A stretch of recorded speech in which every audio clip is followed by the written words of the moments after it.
The 1976 U.S. Olympic cross-country team was historic on several fronts. Not only did Brattleboro native Bill Koch capture a silver medal, but the team surrounding him was composed primarily of Vermonters. As Stephen Watson tells us, nearly half of the Nordic roster in Sochi will once again be Vermont strong. Ready? Ready. 4 members of the U.S. Nordic ski team share a similar sentiment. Very proud. I'm really proud of being a Vermonter. I'm very proud to be a Vermonter. I'm super proud. I travel with maple syrup. I think it's a beautiful state, and I'm proud of a lot of things it stands for. I think we'll have to hang up a Vermont flag in the Olympic Village somewhere. High five, yeah, Vermonters. Like, there's just that little bond that we have for sure. Their enthusiasm stems from shared trails within the Green Mountain State. My teammates on my team are like my brothers and sisters. Andy Newell and Sophie Caldwell grew up skiing in southern Vermont and both had their talent nurtured at Stratton Mountain School. Liz Stephen and Ida Sargent were classmates at Burke Mountain Academy. We spend so many hours training together that you really build a special bond, and that's kind of unique to a sport like skiing. Growing up, like, he was always my idol. You know, you'd fill out the sheets about, like, who's your hero, and it was always Andy Newell because he sort of paved the path for the rest of us.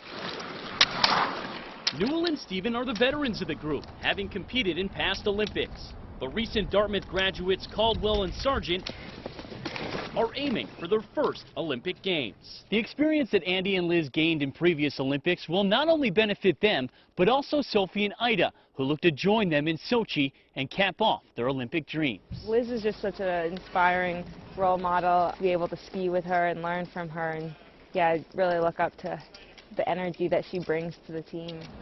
As Stephen and Newell continuously offer support for the Olympic hopefuls, they also appreciate the backing they've received from their fellow Vermonters. Whatever people are doing, Vermonters get behind, and so it's a really special place to be from, I think. When I'm at the start line at the Olympics, I'd be lying if I said I didn't think about, you know, all the people back home and all the sacrifices that my friends and family have had for me over the years, and all the support that Vermont community has given us. Support that will surely continue long after they cross the finish line. In Hanover, Stephen Watson, WPTZ News Channel 5. The Ironman is a race that tests both the body and mind. Over the weekend, thousands reached their goals by crossing the finish line in Lake Placid. But for one local, that goal extended into the following day through a second Ironman. WPTZ's Stephen Watson has a story.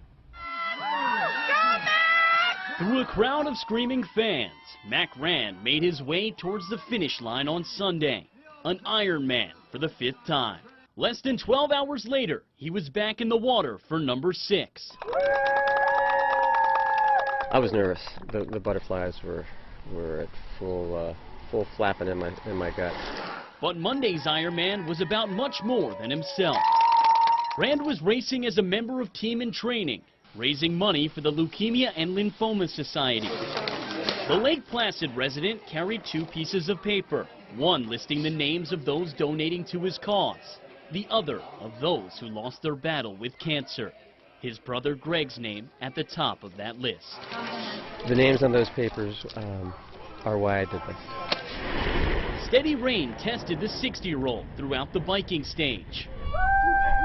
112 miles later and 255 miles into his journey, Rand entered the final stage at 7 p.m. Now I gotta run. From there, his solo mission turned into a group endeavor. Family and friends ran alongside him. Come on, Matt. Strangers cheered him on from the streets. Strong. Over 17 hours after he entered Mirror Lake, Mac Rand was back in the Lake Placid Olympic Oval. The crowd smaller, but the achievement much greater. For the second straight night, he raised the 2 pieces of paper high. 281.2 miles later, he reached his goal.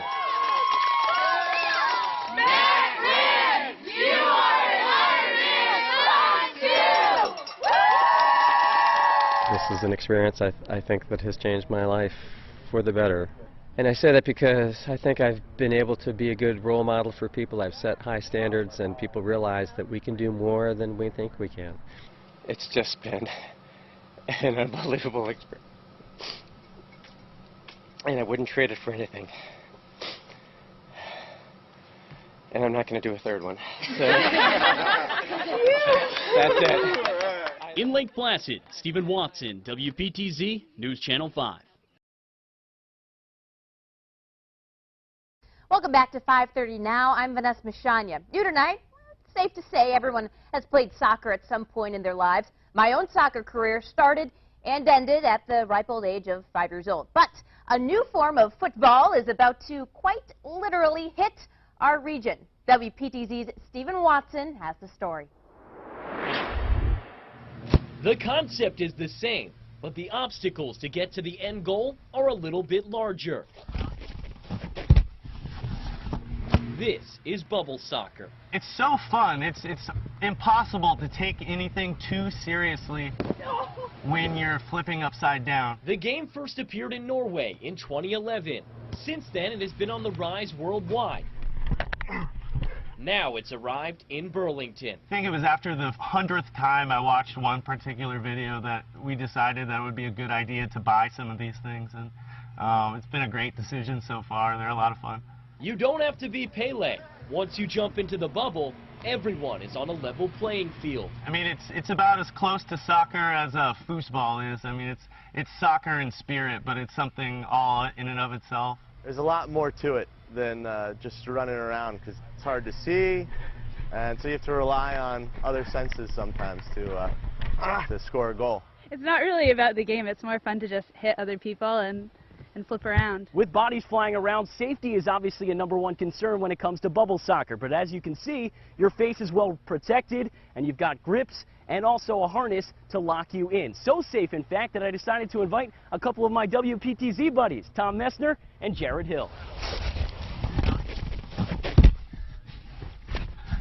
Channel 5, are you ready? 1, 2, 3, Channel 5. Bubble team, are you ready?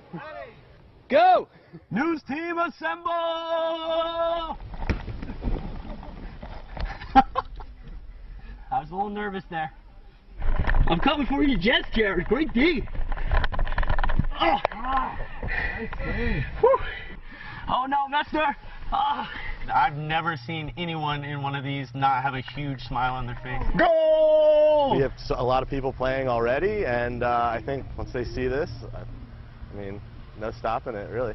My only advice? Way out of shape for this. Prepare for a one-of-a-kind workout. It's a good workout. For a one-of-a-kind game. I'm going to go to sleep right now. Look at that. In Burlington, Stephen Watson. Call me Tim Howard. WPTZ, News Channel 5.